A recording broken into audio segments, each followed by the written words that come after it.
Bismillah, Assalamualaikum warahmatullahi wabarakatuh. Alhamdulillah, wassalatu wassalamu ala rasulillah. Ini adalah suasana jamaah pada sholat Jumat. Semoga Allah tabaraka wa ta'ala menerima amal ibadah sahabat filah semua. Sungguh kisah yang menghujam dalam hati. Apa yang disampaikan khotib kali ini sahabat filah tentang amalan sahabat yang tengah sholat qiyamul lail tatkala sahabat membaca kalamullah. Ramadan telah berlalu, namun amalan di bulan mulia itu hendaknya jangan diabaikan, jangan ditinggalkan. Ketika kita di bulan Ramadan biasa qiyamul lail, maka janganlah dihentikan di bulan lain. Jika kita terbiasa dengan saum, hendaknya kita juga membiasakan diri saum atau puasa-puasa sunnah di 11 bulan mendatang. Jika kita terbiasa bersedekah memberi makan orang miskin, hendaknya kita lanjutkan hal-hal dan amalan-amalan yang baik tersebut di bulan mendatang. Wabil khusus membaca Al-Quran, Iqra'ul Quran yang biasa kita lakukan di bulan yang mulia itu, maka layaknya kita melanjutkan membiasakan membacanya demi cinta kita kepada Allah dan Rasul-Nya,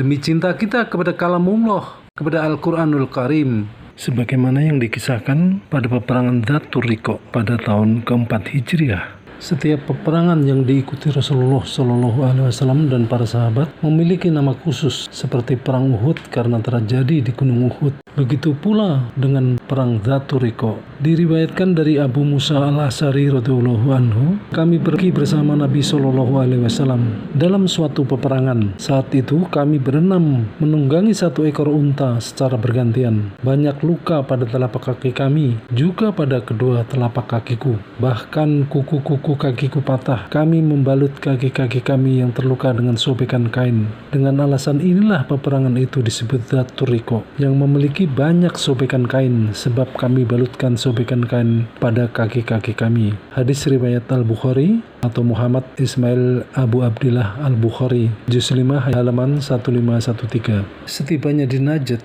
Rasulullah SAW dan pasukannya mendirikan perkemahan. Takut dengan pasukan Rasulullah, suku-suku di Najd yang berkhianat melarikan diri ke perbukitan, meninggalkan istri, anak, dan harta mereka. Konon Allah yang mengirim rasa gemetar, rasa gentar, dan rasa takut ke dalam diri mereka. Maka ketika tiba waktu sholat, umat Islam khawatir musuh-musuh masih datang menyerang. Maka Rasulullah SAW melaksanakan sholat khauf beserta pasukannya yang dibagi menjadi dua, sebelum akhirnya kembali ke Madinah tanpa terlibat kontak senjata karena musuh telah melarikan diri. Kemudian Rasulullah dan para pasukan memutuskan untuk pulang ke Madinah. Dalam perjalanan pulang, kaum muslimin menahan seorang wanita musyrikin sehingga suaminya bernadar untuk tidak kembali sampai dapat membalas dengan membunuh atau melukai salah seorang sahabat dan membawa istrinya kembali. Maka ia mengintai terus saat pasukan pulang menuju Madinah. Pada malam itu, dia datang sementara Rasulullah SAW telah memerintahkan dua orang, yaitu Abbad bin Bishr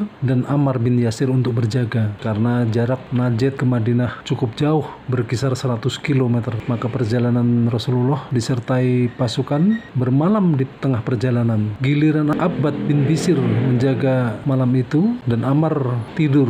Ketika Abbad bin Bishr berjaga, dia ingin melaksanakan qiyamul lail. Ketika melaksanakan sholat itulah Abbad bin Bishr melantunkan ayat-ayat Al-Quran. Dia tidak sadar bahwa suami wanita yang tertawan itu telah mengintainya dengan anak panah. Kemudian orang itu memanah Abbad bin Bishr radhiyallahu anhu yang tengah sholat. Namun Abbad bin Bishr tetap menjalankan sholat sambil mencabut anak panahnya. Dia meneruskan bacaan dari surat Al-Quran. Kemudian panah kedua diarahkan ke Abbad bin Bishr yang masih berdiri kokoh. Setelah anak panah kedua menancap di tubuhnya, Abbad bin Bishr pun masih berdiri membaca surat di dalam sholatnya. Sambil mencabut, Abbad bin Bishr meneruskan bacaannya hingga sampai ketiga. Kemudian orang itu memanah Abbad bin Bishr radhiyallahu anhu yang tengah sholat. Abbad radhiyallahu anhu mencabut anak panah itu tanpa memutus sholat, sehingga ketika salam, tiga anak panah telah melukainya. Setelah itu beliau radhiyallahu anhu membangunkan Ammar bin Yasir.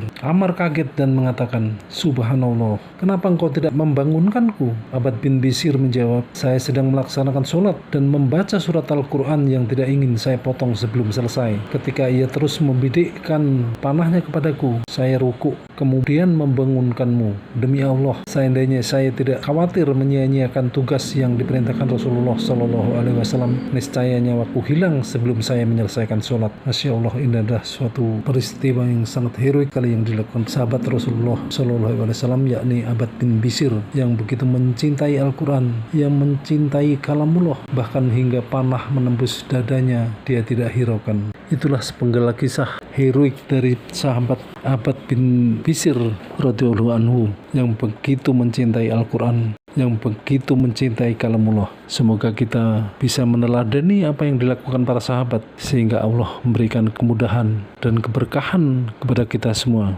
Kurang lebihnya mohon maaf. Wabillahi taufiq wal hidayah. Wassalamualaikum warahmatullahi wabarakatuh.